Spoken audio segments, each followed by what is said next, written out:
For this lesson, go into your exercise folder and open up image 609, the cute kids in the kitchen. What I want to show you is a couple of different ways, using curves, to enhance contrast in an image. Now, I find myself, as a digital photographer, enhancing images in their contrast. That's one of the things I think I do a lot to photographs. So let me show you a couple of ways that you can do that. Let's start by going into our adjustments and going to curves, of course. Now, the first method has been there since the beginning. We call this a standard S balancing contrast curve. We're going to start by putting a point right in the middle. Now, remember how curves operates.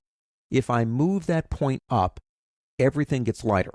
If I move it down, everything gets darker. So I'm going to put another point right about here. Now, watch what happens to the image when I move that one point. Now, I'm going further than I need to prove my point, if you will. I'm lightening up the areas from mid-tone to highlights and darkening, because it's pulling this down, from mid-tone to shadows. Now, the human eye perceives contrast by seeing things really light and really dark. So it's increasing too much, but it is increasing the contrast. So I'm going to come back up here again, obviously, and bring that down some. Now, we can always look at the before and the after. And if you want to bring your shadows up or down just a little bit, you can come here and put yourself another point and control them that way. I guarantee it, that will work on any image. Now let's go ahead and reset. Let me show you another way, and it's using our target up here. So what exactly is that target, Andy? Click it. If I move over into the image, notice the circle on the line over there? It's telling me that if I click there, it will put a point there that I can manipulate. I don't want to go that high. I'm thinking somewhere around flesh tones, like on her cheek. I click, it puts a point. I drag now, click and drag. And I can manipulate that point. I'm going to bring it up just a little bit.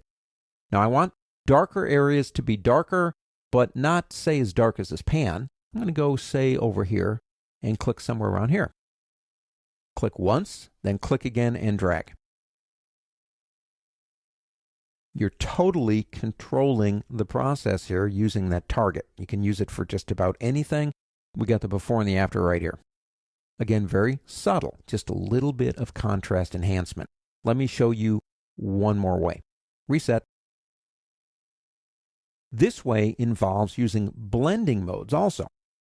So if we come over here to curves, we can actually put a blending mode on an adjustment layer, anyone. I'm going to use soft light. Now watch what happens to the image when I do this. It increases the contrast in the image. It's a little bit more than what I want, actually. So what we could do here, number one, is we could lower the opacity to help out. Or we could come back over here. Let's use our target again. I like that. And come over to about here and click. And I'm going to drag that down, actually. And come somewhere around here and click, and then click and drag. And raise that up. Again, we can come over here, too, if you want to do it this way. And there's a before and an after.